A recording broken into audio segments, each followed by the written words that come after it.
আসসালামু আলাইকুম। আমি একটা চাপা ভর্তা করতেছি, আর খালু যেহেতু ভাত খেতে পারে না, এর জন্য একটু সামান্য ডাল রান্না করব। এর আগে আপনাদেরকে দেখাইছি আমি ইলিশ মাছ রান্না করতে মাথা ডালি তুলে দিচ্ছি। মাথা ডালি রান্না করছি, আর শুক্রগুলো রান্না করছি, আর 5-7 ভাজি করছিলাম। আমি এখন টেবিলটা লাগাই দেব। এর পাশাপাশি আপনাদেরকে দেখাবো কীভাবে ভর্তাটা করছি। বিসমিল্লাহ বিসমিল্লাহ। প্লেটে পানি দিয়ে দিছি, এই বন প্লেট, এই কাপড় কাটা চামচ, এগুলো সবসময় আমি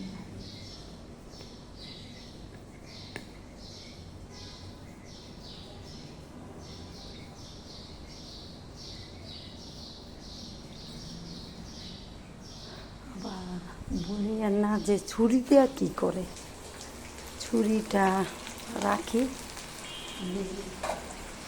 এখানে একটু স্বাদের জন্য। নাগরা মরিচ দিয়ে দিব একটা ভর্তার সাথে, আপনারাও ট্রাই করে দেখবেন, খুবই খুবই মজা। মরিচটা একটু কেটে দিচ্ছি, দেখেন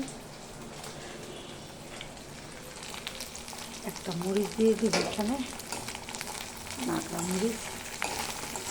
খেতে খুবই খুবই অসাধারণ, আপনারা ট্রাই করে দেখবেন, ইনশাল্লাহ ভালো লাগবে।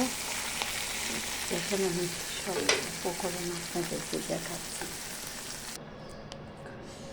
চাপা ভর্তাটা করে ফেলেছি, একটা নাগরা মরিচ দিয়েছি, আর 10-12টা কাঁচামরিচ। দেখেন কত সুন্দর হয়েছে, মাশাআল্লাহ, খেতেও অসাধারণ। আপনারা খেয়ে দেখবেন, নাগরা মরিচ দিয়ে চাপার ভর্তা অসাধারণ অসাধারণ একটা খাবার,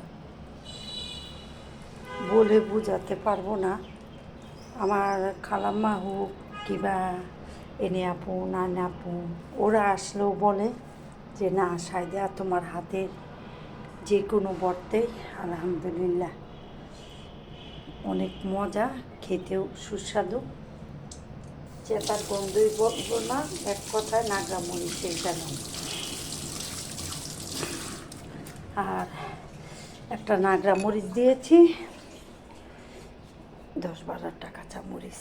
খেলে বুঝতে পারবেন যে খাবারটা কত সুন্দর আর কত অসাধারণ হয়েছে।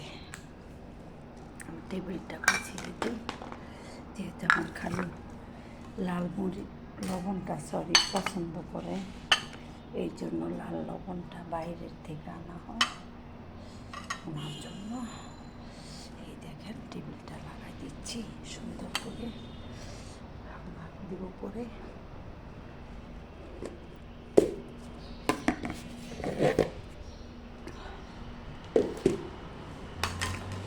আচ্ছা ভাই, ভালো থাকবেন।